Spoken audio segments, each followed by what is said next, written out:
Assalamualaikum warahmatullahi wabarakatuh. Baik, nama saya William Fauzi. Saya mahasiswa STT BSI Tasikmalaya jurusan Teknik Informatika. Nah, di sini saya akan memaparkan materi mengenai JavaScript. Adapun ini merupakan logo dari JavaScript tersendiri. Sekarang ke pengertian. JavaScript adalah bahasa yang berbentuk kumpulan skrip yang mana fungsinya berjalan pada suatu dokumen HTML. Nah, jadi perlu rekan-rekan ketahui bahwa JavaScript itu sendiri berjalan pada suatu dokumen HTML, bukan pada PHP, Java, dan sebagainya. Nah, bahasa ini adalah bahasa pemrograman untuk memberikan kemampuan tambahan terhadap bahasa HTML dengan mengizinkan pengeksekusian perintah-perintah di sisi user, yang artinya di sisi browser bukan pada sisi server web. Nah, poin yang kedua ini teman-teman sering ketahui bahwa di dalam suatu web itu pasti ada front end dan back end. Nah, adapun untuk JavaScript itu tersendiri ini adanya pada sisi front end. Jadi di sisi user, bukan pada sisi server atau back end gitu. Nah, jadi kalau dianalogikan, kalau HTML itu bangunannya, nah JavaScript itu merupakan fungsi-fungsi seperti buka tutup pintu, terus eskalator yang kayak gitulah. Jadi lebih ke otomatisasi gitu. Itu mungkin. Yang selanjutnya, JavaScript juga tidak memerlukan kompilator atau penerjemah khusus untuk menjalankannya. Sedikit pengertiannya. Adapun setiap bahasa pemrograman memiliki kelebihan dan kekurangannya. Nah, ini untuk kelebihan JavaScript, yang pertama ukuran filenya yang sangat kecil. Script dari JavaScript memiliki ukuran yang kecil sehingga ketika web memiliki JavaScript ditampilkan di browser, maka akses tampilnya akan lebih cepat dibandingkan ketika browser membuka suatu web yang memiliki script Java. Nah, kelebihannya yang pertama, ukuran file dari JavaScript itu sendiri sangat kecil. Jadi sangat memperingan web rekan-rekan jikalau menggunakan JavaScript. Yang kedua yaitu mudah untuk dipelajari. Bahasanya tidak serumit Java. Nah, kedua itu mudah dipelajari. Dan yang ketiga terbuka atau open source. Jadi JavaScript tidak terikat oleh hardware ataupun software tertentu, bahkan sistem operasi. Jadi bisa dipakai di mana saja. Itu beberapa kelebihan dari JavaScript. Nah, selanjutnya pastinya ada kelebihan, pasti ada kekurangan. Nah, adapun kekurangan dari JavaScript itu sendiri, yang pertama, script tidak terenkripsi karena JavaScript bersifat client side. Jadi tadi di front end gitu. Jadi di bagian depannya. Maka script yang kita buat di text editor dan telah dijadikan di web server, ketika user merequest web dari server tersebut, maka sintak JavaScript akan langsung ditampilkan di browser. Nah, itu kekurangan pertama. Jadi script tidak dienkripsi. Jadi script yang ada di program kita ketika di browser, si user bisa melihatnya gitu. Itu yang ke satu. Kedua, kemampuan terbatas. Walaupun JavaScript mampu membuat bentuk web menjadi interaktif dan lebih dinamis gitu kan. Namun JavaScript tidak mampu membuat program aplikasi sendiri seperti Java. Nah, itu mungkin. Kekurangannya, kemampuannya terbatas. Beda dengan Java. Ya memang Java lebih rumit dari JavaScript. Ya, pastinya kelebihannya Java juga ada gitu. Kalau Java bisa berdiri sendiri, akan tetapi jikalau JavaScript tidak bisa berdiri sendiri. Yang ketiga, keterbatasan objek. JavaScript tidak mampu membuat kelas-kelas yang bisa menampung objek-objek tambahan seperti Java, karena JavaScript telah memiliki objek yang bentuknya pada struktur bahasanya. Itu merupakan beberapa kekurangan yang ada pada JavaScript. Nah, yang selanjutnya itu deklarasi umum. Nah, deklarasi umum JavaScript itu script terus slash script. Kalau PHP slash PHP gitu kan, atau HTML slash HTML. Kalau PHP kan bisa pakai tanda tanya aja gitu kan. Nah, kalau di JavaScript, script/script. Gartex itu dapat mengidentifikasikan bahwa sintak tersebut merupakan sintak JavaScript yang digunakan untuk di aplikasi di web. Maka perlu penambahan sintak di dalam sintak script, gitu. Yaitu script language JavaScript. Nah, itu mungkin. Nah, jadi si JavaScript atau bahasa pemrograman JavaScript bisa diketahui atau istilahnya dideteksi oleh komputer, oleh program, harus ada di dalam deklarasi script dan /script. Jikalau tidak di dalam tag script tersebut, maka komputer tidak akan membacanya sebagai JavaScript.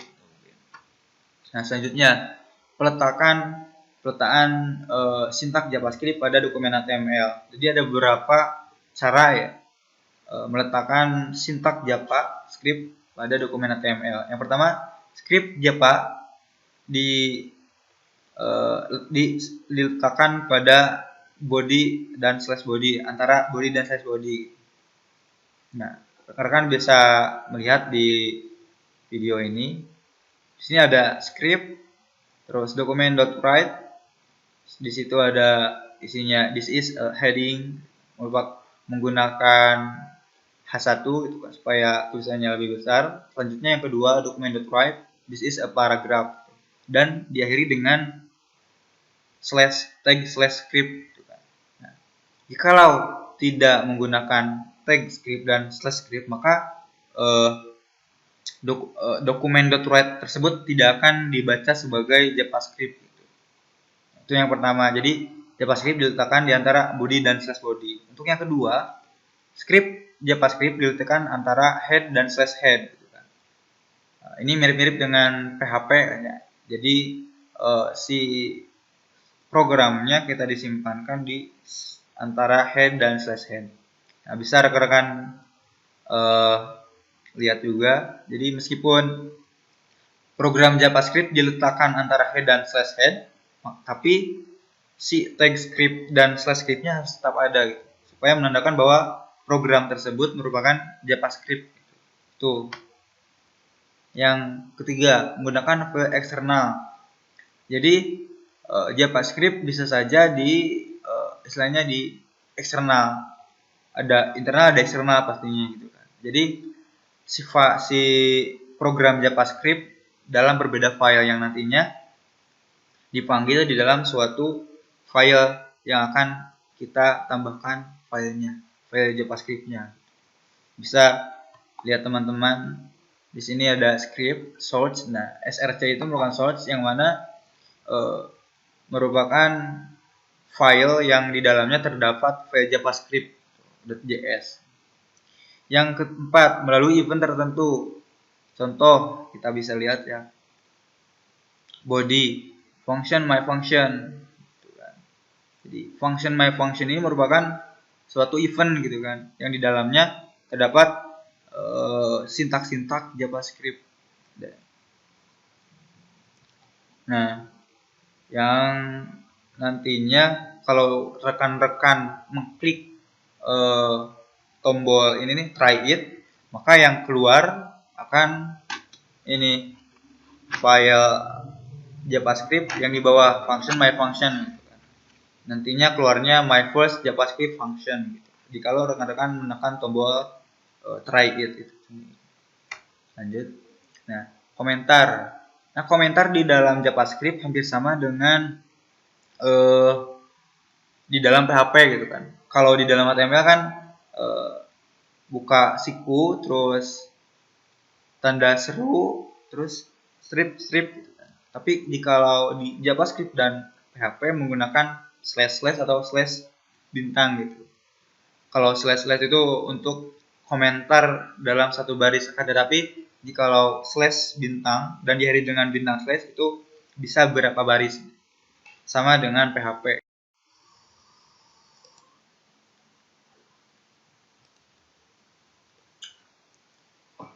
Nah, untuk selanjutnya materinya yaitu variabel. di dalam JavaScript ya. Variabel merupakan suatu objek yang berisi data yang mana dapat dimodifikasi selama pengeksekusian program. Nah, variabel merupakan suatu apa ya istilahnya wadah gitu kan, bagi rekan-rekan yang mana wadah tersebut bisa diisi oleh berbagai macam data sesuai dengan variabelnya gitu. Kalau variabelnya atau tipe datanya, maaf ya, kalau tipe datanya contoh integer, nah berarti data-data yang akan masuk ke dalam variabel tersebut akan berupa angka gitu. Akan tetapi jikalau yang masuk ke dalam variabel tersebut tipe datanya varchar dan sebagainya, nah berarti yang masuknya bisa berupa huruf dan sebagainya. Jadi diibaratkan merupakan suatu wadah bagi data-data yang akan masuk dan keluar, karena data-datanya bisa masuk, bisa keluar gitu, bisa dikeluarkan. Itu bisa apa istilahnya bisa berganti-ganti. Itu mungkin. Selanjutnya ada kriteria untuk penulisan variabel. Yang pertama, nama variabel harus dimulai oleh satu huruf. Jadi tidak bisa variabel menggunakan angka di dalam awal katanya gitu, atau menggunakan suatu karakter seperti underscore, slash dan sebagainya. Kedua, nama variabel bisa terdiri dari huruf-huruf, angka-angka atau karakter dan spasi.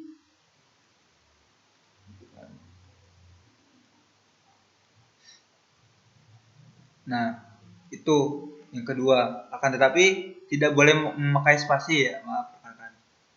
Jadi boleh memakai karakter asalkan tidak di depan gitu kan. Boleh memakai angka asalkan tidak di depan. Yang ketiga, nama variabel tidak boleh sesuai dengan sintak yang ada di JavaScript. Ya, jadi nama variabelnya tidak boleh sama dengan perintah-perintah atau program-program JavaScript. Contohnya dokumen.write gitu kan. Nah, nggak boleh menggunakan variabel dengan nama seperti tersebut. Yang keempat, nama variabel case sensitive. Nah, y kecil dan y besar itu bisa berbeda gitu. Contohnya kita menuliskan variabel nama dengan n yang kecil dan variabel nama dengan n yang besar itu merupakan suatu variabel yang berbeda meskipun sama, yang nantinya ada perbedaannya, tidak bisa sama. Yang selanjutnya, jenis-jenis data dari variabel atau ya tipe data lah gitu kan kita sebutnya. Yang pertama, numerik berupa bilangan atau angka yang mempunyai sifat matematis, bisa dijumlah, ditambah, dikurang, dan dibagi sebagainya itu kan. Misal 1788 1945. Nah, untuk numerik tersendiri sebenarnya ada beberapa macamnya. Di antaranya ini ada dua, integer dan float. Integer merupakan suatu bilangan bulat tanpa pecahan gitu, seperti 17, 1, 2, 8. Kalau float itu merupakan suatu bilangan pecahan atau berpangkat gitu kan. Jadi bedanya tuh kalau integer bilangan bulat, kalau float bilangan pecahan, itu aja sih. Yang kedua, kumpul kata atau kumpulan huruf kita sebut string ya. String. Jadi berupa huruf-huruf gitu kan. Contohnya variabel a halo gitu kan. Jadi di dalamnya tuh terdapat data yang mana halo itu merupakan string, kumpulan huruf, ataupun warname Institut Teknologi Bandung gitu kan. Bisa menggunakan slash, bisa menggunakan underscore dan sebagainya gitu. Yang ketiga, boolean. Boolean itu merupakan variabel khusus yang berguna untuk mengevaluasi suatu kondisi, dan jawabannya hanya dua. Isinya ada dua, ada true dan false. Kalau true berarti diwakili dengan angka 1, kalau false yang diwakili oleh nilai 0, nilai 1 dan 0. Itu boolean. Yang selanjutnya variabel dengan jenis null. Satu kata khusus termasuk keyword juga untuk menjelaskan bahwa tidak ada data di dalamnya. Jadi var null gitu. Jadi menandakan bahwa variabel tersebut tidak menyatakan tidak ada data di dalam variabelnya. Selanjutnya mendeklarasikan variabel. Ada dua, ada eksplisit dan implisit ya.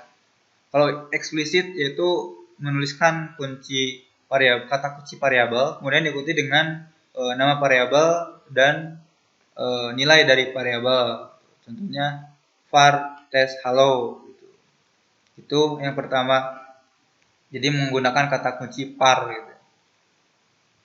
Yang kedua implisit dengan menuliskan secara langsung nama dari variabel dan diikuti dengan nilai dari variabel tersebut untuk test hello. Jadi tidak menggunakan kata var.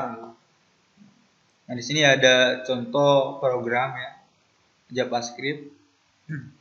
Var variabelku 2 sama dengan 3 dan sebagainya. Teman-teman bisa lihat. Nah, selanjutnya ada array.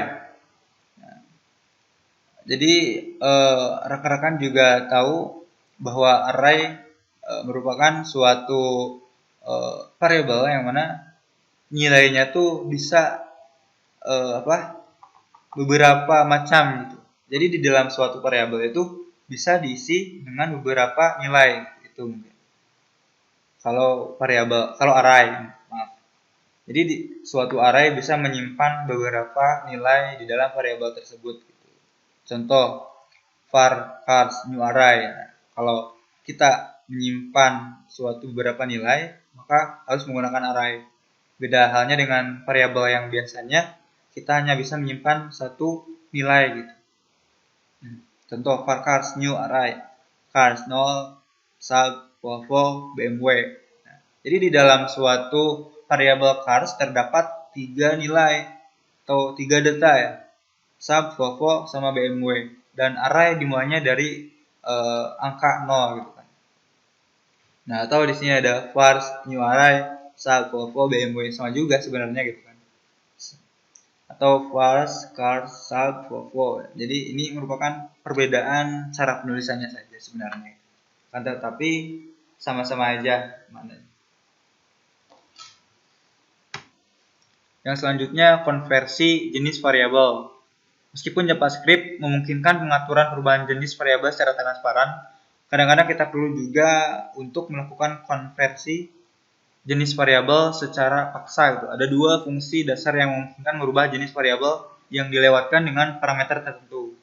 Yang pertama parse integer gitu kan. Itu merupakan fungsi untuk memungkinkan suatu variabel yang dilewatkan dengan parameter tertentu, bisa dalam bentuk string ataupun dalam bentuk bilangan dalam basis yang disebutkan di parameter kedua, menjadikan bilangan bulat gitu kan. Sintaksnya contoh parse integer string. Nah, yang tadinya si basis itu nilainya tuh string, jenis datanya string, diubah ke parse integer, berarti ke integer gitu. Nah, itu mungkin.